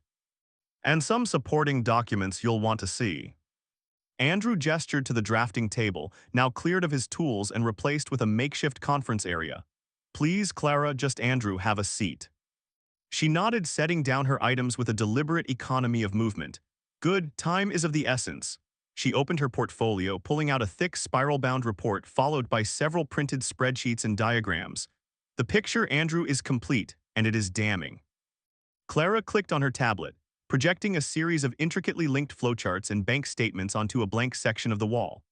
"Your former joint accounts," she began, her laser pointer highlighting a series of transfers, "were systematically drained. Not in large, obvious sums, but through a series of smaller, consistent withdrawals and transfers to a network of offshore accounts. They masked these transactions as household expenses, inflated renovation costs, even fictional charitable donations." Her finger moved across the digital ledger. "The sheer volume and regularity of these transfers points to a long-term, calculated effort. Over 2 years, Andrew, 2 years of steady, deliberate asset stripping." Andrew felt a cold knot tighten in his stomach, worse than any physical blow. 2 years. That was nearly the entire time he'd believed his marriage was in a period of idyllic, quiet contentment. He'd been living a lie, funding his own destruction. "And where did it go?" he managed, his voice raspy. Clara's gaze sharpened, ultimately to a series of shell corporations. "We've managed to pierce through 2 layers of obfuscation, linking them directly to Mark Renshaw's known investment vehicles. The paper trail is meticulous, almost arrogant in its complexity, but it's there. Your equity, your savings, even the projected value of your construction firm's shares, all meticulously siphoned." She paused, allowing the gravity of her words to settle. "Mrs. Albright, at the Gilded Cage consignment, facilitated a number of cash transactions for Mary, acting as a fence for personal assets. Jewelry, some art, even that antique desk you loved. Sold discreetly, cash exchanged, no digital footprint. It was a local hub for her more analog forms of asset conversion." Andrew's jaw clenched. The antique desk, a wedding gift from his father. He remembered Mary's casual comment about decluttering the study, his own dismissive agreement. He'd never even noticed it was gone. The gaslighting hadn't just been psychological, it was woven into the very fabric of his home, his life, his possessions. He was being emptied physically and financially. Just then the heavy door creaked open, admitting a gust of cold air and Isabella Rossi, her presence an electric current in the dusty room. She was impeccably dressed in a charcoal power suit, her amber eyes sharp and discerning. She nodded briefly to Andrew and Clara, already assessing the scene. "Good, you're already into it." Isabella took a seat opposite Andrew, pulling out a sleek leather notebook. "Clara, please summarize." "Andrew, forgive me, but I need a rapid download to catch up to this level of detail." Clara, unfazed, restarted her presentation, her narrative even more concise for Isabella. As Clara spoke, Isabella's expression remained unreadable, but her pen flew across the page, capturing key dates, amounts, and names. When Clara concluded, Isabella's gaze fixed on Andrew. "This is not merely a divorce, Andrew," she stated, her voice calm but firm. "This is a premeditated financial and psychological assault. Your wife, aided by Mr. Renshaw, has attempted to systematically strip you of your financial solvency, your reputation, and your sanity. The evidence Clara has presented is irrefutable, and Paul and Frank's findings from the Chicago incident, linking Renshaw to Sienna Reed and identifying Mrs. Albright, only reinforce the full scope of this conspiracy. "They're thorough," Andrew said, the bitterness rising. "More thorough than I ever imagined." "Indeed, which makes our job clearer if not easier." Isabella leaned forward, placing her hands flat on the table. "Our strategy will be multi-pronged. We will pursue full asset recovery, including any funds traced back to Renshaw, arguing for fraud and marital misconduct. More importantly, we will seek full primary custody of your daughters. The psychological manipulation, the intentional destabilization of your mental state, the creation of an unsafe and deceptive home environment. All of this points to Mary being an unfit primary caregiver, especially with her involvement in an ongoing criminal conspiracy." Andrew felt a surge of cold fury followed by a profound relief. Custody of his girls, that was everything. "She gaslit me for months, Isabella, made me question my memory, my sanity. And we will use that. We'll paint a picture of deliberate psychological abuse directly impacting not just you, but the stability of the children's home life," Isabella affirmed. "This will be a fight, Andrew. Mary and Renshaw will not go down quietly. They will attempt to discredit you, as Paul has already anticipated. We need to be prepared for every contingency." Later that afternoon, Andrew found himself in a different kind of quiet. The Hearthstone Collective's public area, with its warm lighting and soft murmur of community, was a stark contrast to the stark realities of the drafting room. He was there to meet Sylvie Dubois, the nonprofit's founder. He'd been resisting this, feeling that emotional processing was a luxury he couldn't afford amidst the fight. But Brenda and even Paul had insisted. Sylvie greeted him with a gentle, knowing smile. Her warm amber eyes seemed to see straight through the bravado Andrew had been trying to project. "Andrew," she said, leading him to a secluded corner with 2 plush armchairs. "It's good to see you again. Tell me, how are you truly feeling beyond the anger and the drive for justice?" Andrew hesitated, then sank into the armchair, the tension in his shoulders finally easing in her presence. "Exposed," he admitted, the word tasting like ash. "Embarrassed, I feel like such a fool, Sylvie. How could I have been so blind, my own wife?" He trailed off, the pain a raw wound. "She made me think I was losing my mind. Things moved, appointments changed, the phantom secretary. I almost believed her." Sylvie listened intently, her gaze unwavering. "Andrew, what you experienced is classic gaslighting. It's an insidious form of manipulation where someone makes you doubt your own perceptions, memories, and sanity. It's designed to isolate you, make you dependent on their version of reality, and it's incredibly effective because it targets your deepest trust." Her voice was calm, reassuring. "You are not a fool. You are a victim of sophisticated, prolonged psychological abuse. Your reactions were normal. You trusted the person you loved, and they exploited that trust." The validation hit him like a physical release. He hadn't realized how desperately he needed to hear those words to have his own sanity confirmed by an expert. "But how do I get past it? It's like a poison in my head. I still question every memory." "It's a process, Andrew, a painful one but a necessary one for healing," Sylvie explained softly. "We start by distinguishing between what is true and what you were made to believe. The evidence your team has gathered, Clara's report, Paul's findings, these are your anchors of truth. Hold on to them, and we talk about the feelings. The anger, the grief, the shame, the fear, they are all valid. Suppressing them allows the manipulation to fester." She met his gaze. "You need to rebuild your internal compass. Trust your instincts again. You had an instinct in Chicago, didn't you? That saved you." Andrew nodded, recalling the cold dread, the fleeting warning. "I did." "That's your compass, Andrew. It was always there. It was just buried under layers of their deceit. We'll uncover it again, stronger this time." Sylvie smiled gently. "This isn't about blaming yourself. It's about empowering yourself. Understanding the weapon they used against you is the first step in disarming it." Across town, in the gleaming hypermodern office of the Nexus Exchange, Evelyn Thorne felt a knot of fear tighten in her chest. She sat at her sleek workstation, the real-time financial metrics glowing on her multiple monitors, the hum of servers a constant, almost hypnotic thrum. Mark Renshaw was in his private office, a glass cage overlooking the city, visible but unreachable. His presence, even at a distance, was oppressive. Evelyn had just returned from a research trip to the Cicero Wing Archives, a trip officially sanctioned by her firm, which often partnered with Renshaw's ventures. But her true mission had been far more dangerous. She'd spent hours poring over old corporate documents, cross-referencing names, dates, and obscure shell companies, all the while subtly extracting digital copies of documents she knew Paul Blackwood needed. She'd also retrieved a small, unassuming manila envelope she'd left in a prearranged dead drop, a tiny USB drive disguised as a library checkout card. It contained months of her meticulous, secret logging of Renshaw's anomalous transactions from within Nexus Exchange, the internal intelligence that could provide Paul with invaluable leverage against the man who now threatened Andrew's life. Her fingers trembled slightly as she typed a meaningless report. Risk it. The words echoed in her mind. Her career, her financial security, everything she'd built could be shattered if Renshaw ever found out. But the more she'd learned about his ruthlessness, the more she'd seen how he preyed on people like Andrew, the more her quiet ethical compass had tugged at her. She recalled the suppressed story by Naomi Chung years ago, another victim of Renshaw's power. Someone had to stand up. She glanced at the small, framed photo on her desk, her parents smiling. They hadn't struggled their entire lives for her to become complicit in such blatant corruption. Taking a deep breath, Evelyn minimized her screens, then opened a secure, encrypted email draft. The recipient was an anonymous address Paul had provided. She attached the encrypted data and drafted a terse message devoid of identifying details, simply stating, "Additional files. Check Cicero Annex dead drop for physical verification. He's moving funds through Project Cerberus, new shell offshore untraceable, confirming earlier pattern." Her finger hovered over the send button, a bead of sweat tracing a cold path down her temple. This was it, the point of no return. She pressed send, the email vanished. Evelyn felt a strange mix of terror and exhilarating relief. The deed was done. Back in the old drafting room, the evening air had settled, bringing with it a deeper chill. Andrew stood by the large, grimy window, looking out at the skeletal frames of half-built structures in the distance, the Evergreen Heights development, a project he had once overseen with pride. It had been his success, a testament to his vision. Now it was a ghost. But his conversation with Sylvie had changed something fundamental. He wasn't a fool. He wasn't losing his mind. He was a victim, yes, but no longer a bewildered, gaslighted one. He was a man armed with the truth and with a formidable team backing him.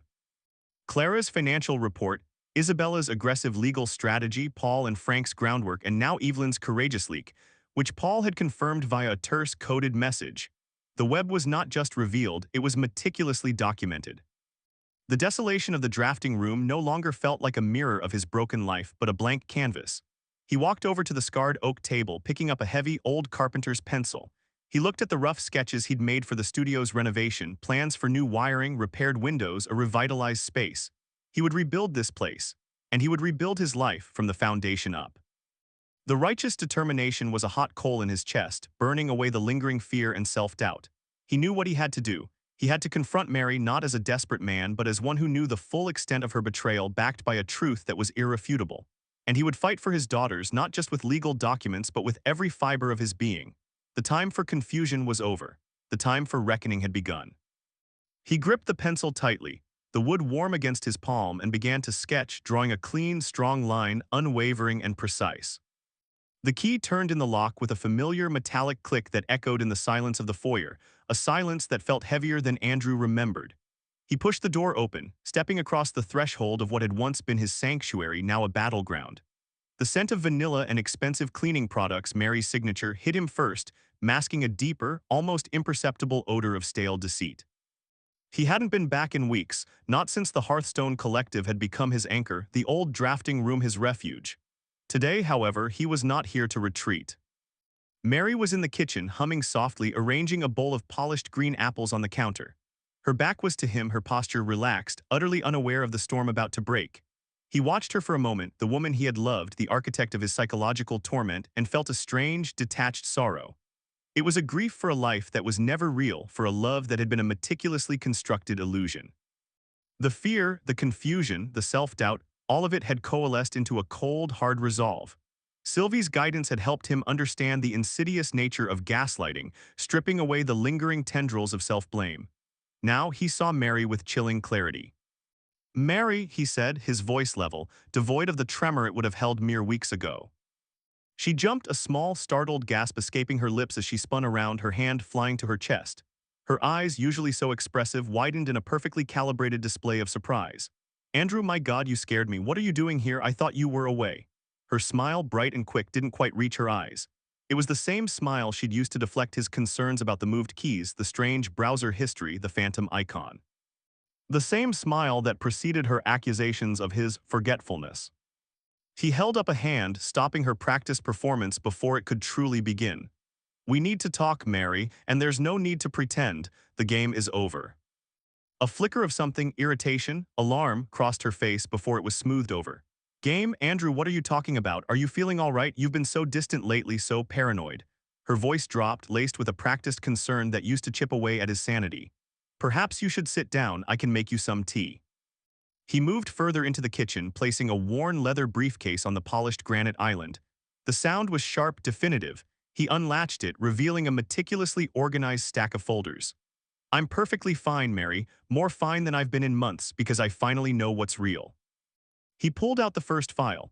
Let's start with your forgetfulness, or rather my alleged forgetfulness. He pushed a printed document across the island. It was Arthur Jenkins's forensic report detailing the spyware found on Andrew's laptop, logging keystrokes, capturing browser history, and providing remote access. This is a report on the spyware found on my work laptop and personal devices, Mary, the kind that logs every site I visit, every email I send. Or you send masquerading as me. Mary glanced at it, her chin lifting slightly. Spyware? Andrew, that's quite the accusation. Are you sure you're not imagining things? You know how stressed you've been. She tried to laugh, but it sounded brittle. He ignored her, pulling out another folder. And this, he continued, sliding over another printout, is a transcript of the conversation between our client, Mr. Henderson, and your new, younger secretary, a secretary who, as we both know, doesn't exist. But the voice changer software on my office line certainly created a convincing one. He paused, letting that sink in. Brenda's an excellent secretary, Mary. She would never have rescheduled that Chicago meeting without my explicit instruction. You, on the other hand. Her eyes narrowed, the forced placidity beginning to crack. This is insane, Andrew. I don't know what elaborate fantasy you've cooked up, but I find it deeply insulting. He opened a third folder, pulling out a series of stills. These were from the CCTV footage Paul and Frank had meticulously acquired. Sienna Reed, the honey trap operative, first at the hotel bar, then her attempts to enter the decoy room Andrew had used. Beside her, a man, sharp-suited, predatory Mark Renshaw. And then, a frame that made his stomach clench despite his preparation.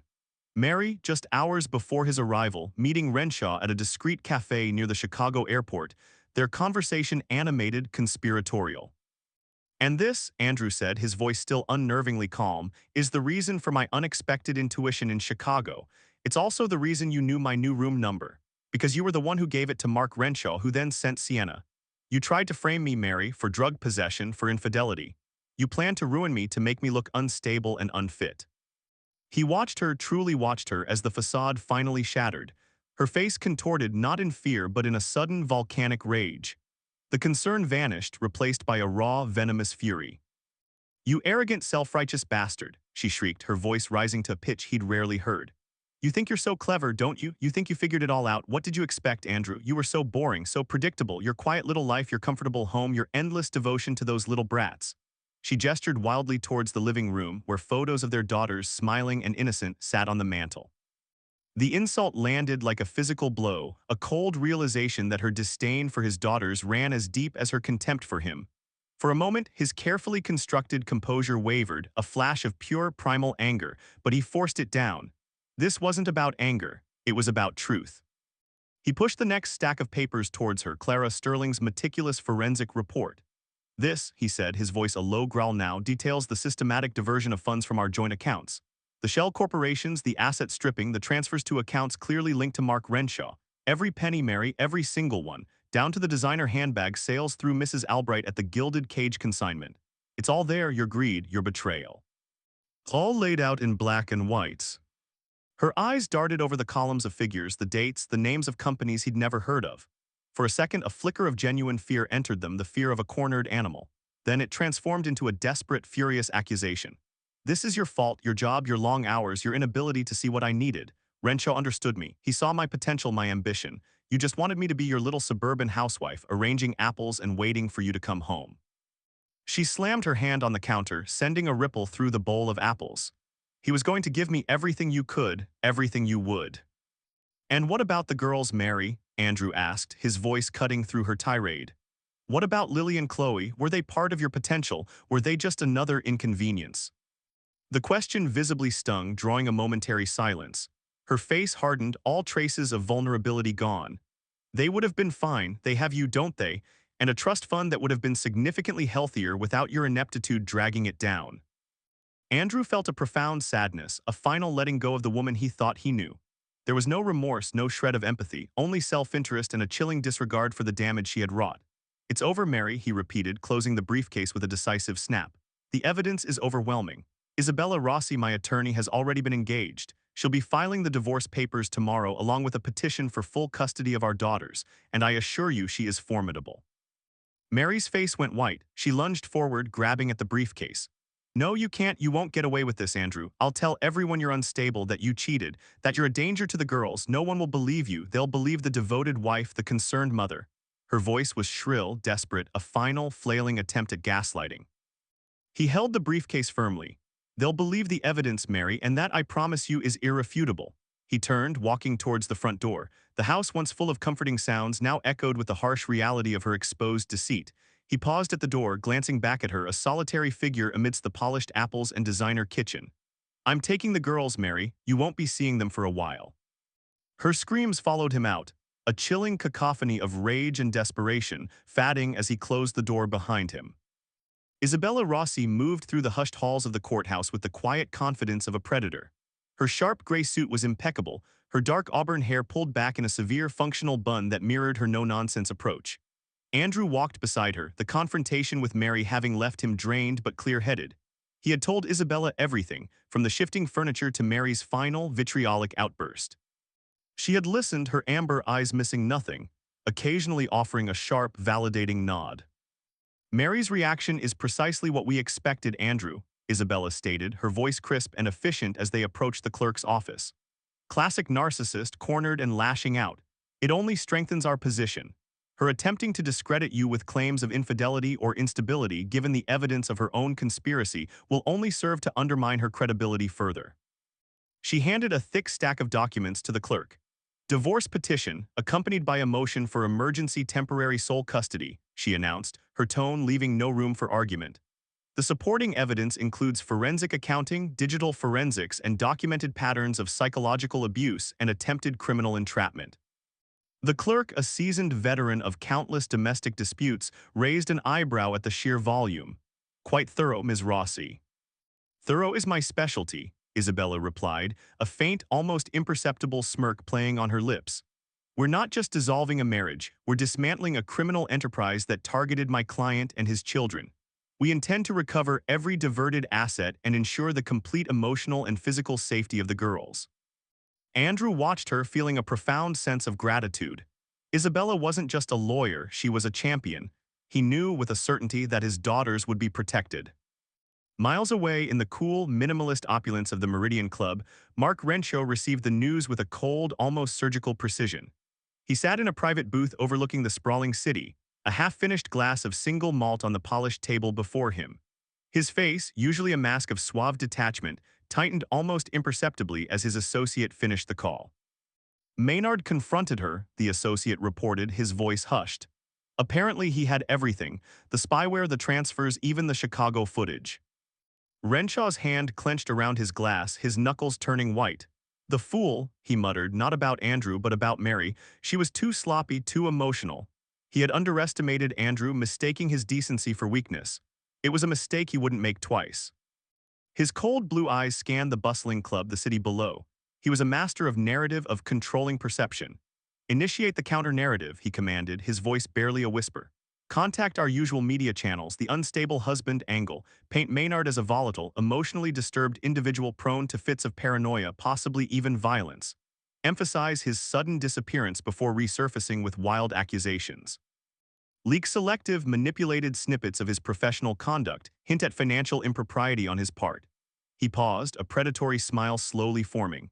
"Make it about mental health, a breakdown triggered by marital stress, a concerned wife trying to protect her children from a delusional father.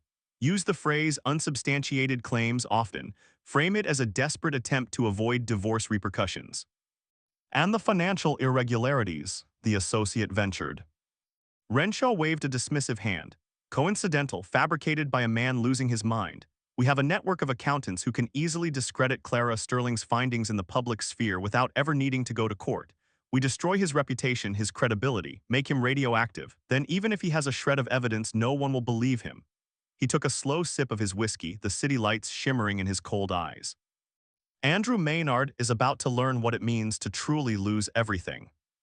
Naomi Chung was hunched over a laptop at the Hearthstone Collective archive room, a thermos of lukewarm coffee beside her. She'd been digging, following the breadcrumbs Evelyn Thorne had discreetly leaked, cross-referencing them with her own long-held files on Mark Renshaw. Her past attempt to expose him had been thwarted, but the bitter taste of that defeat had sharpened her resolve, making her intimately familiar with his tactics. The news alerts began to trickle in, subtle at first, then a steady stream, hinting at Andrew Maynard's erratic behavior, recent instability, and troubling accusations. Naomi's dark eyes flashed with recognition.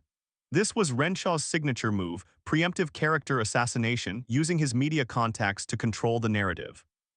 "He's starting," she murmured to Paul Blackwood, who was reviewing surveillance footage on a nearby screen. "The smear campaign. It's exactly what he did with the Sterling Palmer scandal 5 years ago, trying to discredit the whistleblower." Paul grunted, leaning closer to his monitor. "Expected, the man's a viper, but Evelyn gave us a head start." Naomi tapped her pen thoughtfully against her tablet, her mind already racing, piecing together the current narrative with her archived research. "Yes, she did, and I've got enough from the Cicero Wing archives to make this interesting for him." She opened a new document, her fingers flying across the keyboard. "He wants to paint Andrew as unstable. I'll paint him as a corporate predator with a long history of preying on vulnerable businesses and individuals." This isn't just about Andrew Maynard's divorce anymore. This is about exposing Mark Renshaw's entire modus operandi. She worked with a fierce, almost vengeful energy, weaving Evelyn's internal leaks about Renshaw's current opaque financial dealings at the Nexus Exchange with her past investigations into his shell corporations and asset-stripping practices. She highlighted the patterns, the uncanny similarities between Andrew's case and past victims. She wasn't just countering the smear. She was launching a full-frontal assault on Renshaw's carefully constructed image. The first article, a meticulously researched exposé titled "The Architect of Ruin: Renshaw's Shadowy Empire and the Man He Tried to Break," landed on her independent news platform and was immediately picked up by several larger, more ethical outlets Paul and Frank had cultivated. It wasn't a mere defense of Andrew. It was a devastating indictment of Mark Renshaw, turning the tables with surgical precision. Andrew sat in the old drafting room, the smell of sawdust and old paper a comforting balm. The heavy oak drafting table, his anchor, was now covered not with blueprints, but with printouts of Naomi's article, side by side with the smearing headlines about his own instability. He saw the fight for what it was, not just a legal battle, but a war of narratives, a contest for public perception. Brenda called, her voice steady despite the obvious tension. "Andrew, the court date for the emergency custody hearing is set. Isabella says we have a very strong case, and Naomi's article, it's going viral. Renshaw's people are scrambling." He closed his eyes, taking a deep, fortifying breath. The accusations, the public scrutiny, it stung, but it no longer broke him. He had faced the abyss of his own home, the betrayal of his wife, and survived a honey trap meant to ruin him. He had a team, a purpose, and a fierce, unyielding commitment to his daughters. The hollow man who once questioned his own sanity was gone. In his place stood a man forged in fire, ready to reclaim not just his life, but his dignity. "Tell Isabella I'll be ready," Andrew said, his voice firm, resolute. "And tell Naomi, thank you, this isn't just my fight anymore. This is for everyone Renshaw has ever tried to bury." The battle had only just begun, but Andrew Maynard, the man who had lost everything, was finally ready to fight for a new beginning. He looked around the dusty, nascent studio, a physical manifestation of his own fractured life. It was far from finished, far from perfect, but it was real. And for the first time in a very long time, so was he. The scent of sawdust, rich and earthy, was a far cry from the antiseptic chill of the courtroom, or the cloying perfume of deceit that had clung to his former life. Andrew Maynard ran a calloused hand over the freshly sanded pine countertop he'd installed, the wood grain a roadmap of perfectly imperfect lines. The divorce decree, a crisp, official document that felt both impossibly heavy and liberatingly light, lay folded in his pocket. It was done. The legal battle had been brutal. Isabella Rossi a tenacious, unwavering sentinel, Clara Sterling's financial forensics a guillotine for Mary's intricate web of lies. Andrew had his daughters, and enough assets to ensure their future, though much had been lost, swallowed by Mark Renshaw's predatory schemes. He looked around the old drafting room. Dust still moted in the shafts of late afternoon sun, but it was a different dust now, the honorable byproduct of honest work, not the fine, insidious particulate of forgotten dreams. The vast space, once an echo chamber of his despair, now hummed with a nascent energy. The massive oak drafting table, once a monument to a forgotten architect, was now his command center, littered with sketches not of grand buildings, but of simpler, more meaningful renovations. A new deck for the girls' treehouse, a garden bed layout, a plan for expanding this very studio.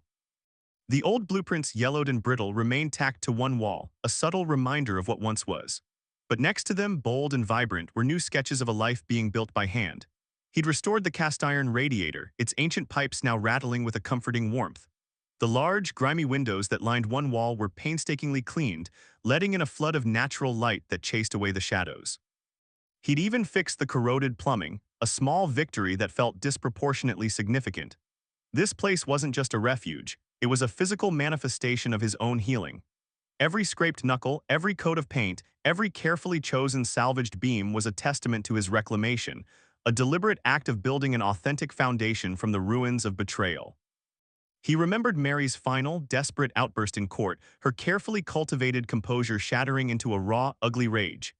Isabella had simply watched, her amber eyes unblinking, before calmly presenting another stack of Clara's irrefutable ledgers. Mark Renshaw, of course, had largely escaped true justice, his influence and network too vast, too deeply entrenched. Naomi Chung's exposés had landed blows, significant financial and reputational damage, yes, but Renshaw remained, a cautionary tale for those who dared to look, a phantom limb ache in Andrew's periphery. The world wasn't a perfectly just place, he'd learned that. But he had found justice in smaller, more profound victories. A soft knock at the newly stained timber door roused Andrew from his thoughts. He straightened, wiping a smudge of paint from his brow. It was Saturday, which meant two things: library visit with the girls and then a rare treat, lunch at the morning cuppa. Dad, Chloe, his youngest, burst in, her pigtails flying, a new library book clutched to her chest. Lily, a few years older, followed, a quieter but no less eager presence, her own book tucked under her arm. "Hey, you two," Andrew said, his voice softer, richer now. He kneeled, enveloping them in a hug that felt more solid, more present than any he'd given before. The terror, the confusion, the self-doubt that had once made his embrace feel hollow, distant, were gone. He was here, truly here. "Look what Mrs. Hayes found for me," Chloe exclaimed, holding up a beautifully illustrated copy of The Secret Garden. "It's about making things grow even when they're broken." Andrew smiled, his heart aching with a bittersweet understanding. "Perfect choice, sweetie." He met Lily's gaze.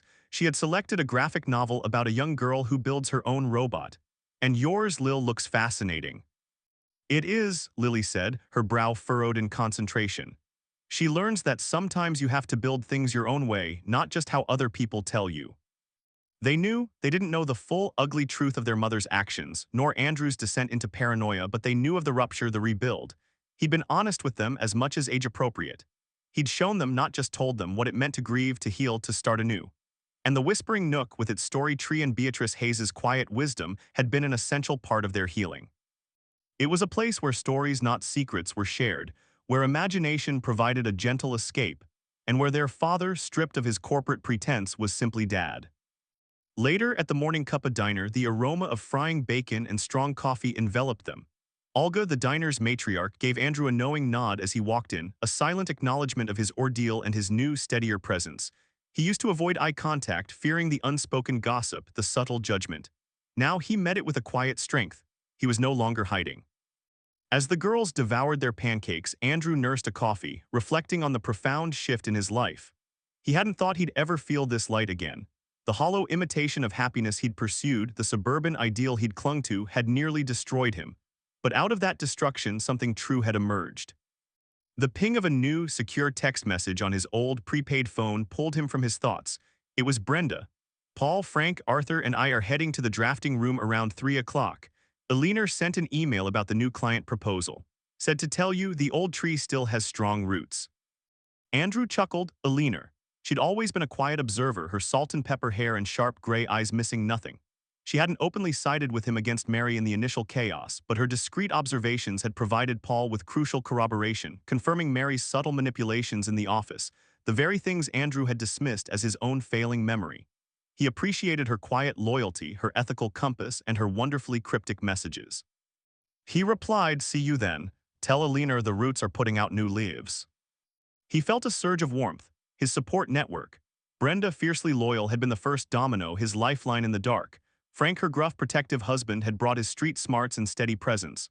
Paul Blackwood, the cynical pie, had peeled back the layers of the conspiracy with clinical precision, his steel-gray eyes missing nothing. Arthur Jenkins, the introverted IT specialist, had found his voice and his purpose in decrypting Mary's digital treachery. Clara Sterling, the forensic accountant, had been the unwavering architect of his financial salvation. And Sylvie Dubois, the community support advocate, had provided the most vital, unseen work, helping him unravel the gaslighting piece by piece, validating his sanity, teaching him to trust his own instincts again. She had given him the language to understand his trauma, to articulate the psychological labyrinth Mary had constructed around him.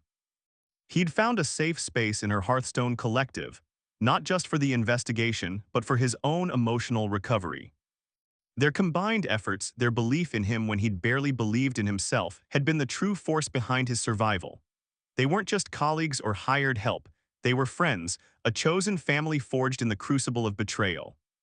Back at the old drafting room, Andrew had already changed into his work clothes, sturdy jeans, a flannel shirt.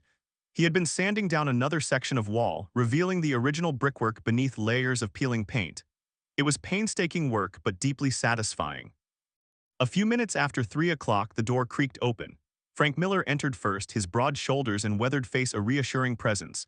He looked less world-weary these days, a quiet contentment settling on him now that Brenda was safe and Andrew was finding his feet. Brenda followed, her usual efficiency softened by a genuine smile. She carried a small casserole dish, undoubtedly for later. Paul Blackwood, lean and observant, brought up the rear, his steel-gray eyes scanning the room, always assessing. "Looks like you've been busy, Andrew," Frank observed, gesturing to the newly exposed brick. "Place is really shaping up." "It's coming along," Andrew replied, a genuine warmth in his voice. He no longer felt the need to impress, only to connect. "Thanks for coming, all of you." Brenda set the dish down on a makeshift table. "Always, we had to celebrate, didn't we? Final decree, full custody. This is a win, Andrew." Paul nodded, a rare, almost smile touching his lips. Renshaw's still got his claws in a few places, but Naomi's last article hit hard. His stock took a significant dip, and a few of his shadier contacts started pulling away. Damage control mode for once instead of offensive. Andrew felt a flicker of grim satisfaction. Small victories. Crucial ones, Paul corrected. They remind men like Renshaw they're not untouchable, and that's a victory for everyone. Arthur Jenkins arrived a few minutes later, glasses slightly askew, carrying a new secure router he wanted Andrew to install for future analog plus communication. He nervously adjusted his glasses, then caught Andrew's eye. "The new firewall protocols I implemented, sir, they're holding strong. No more phantom icons." Andrew clapped him on the shoulder, a gesture he would never have made to a junior IT specialist in his old life. "Thanks to you, Arthur. You kept my digital life from being completely stripped away." They gathered around the big oak drafting table, now cleared and serving as a meeting spot. Brenda poured them coffee from a newly acquired industrial-sized percolator. It wasn't the sophisticated setup of the Hearthstone Collective's archive room, but it was theirs.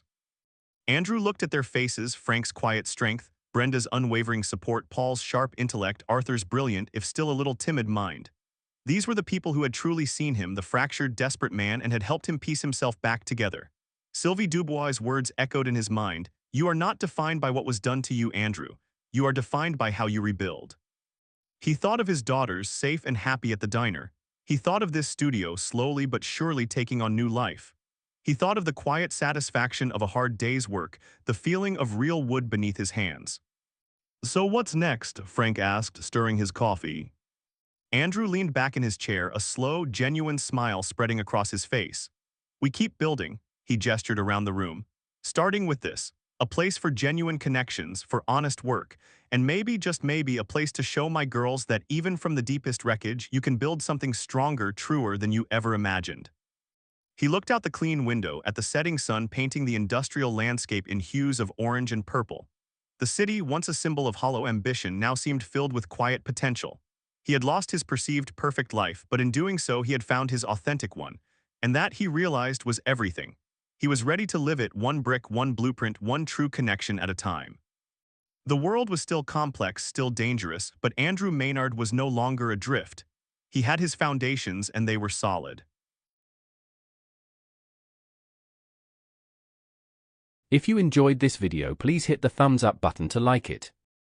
And please do subscribe to support the channel.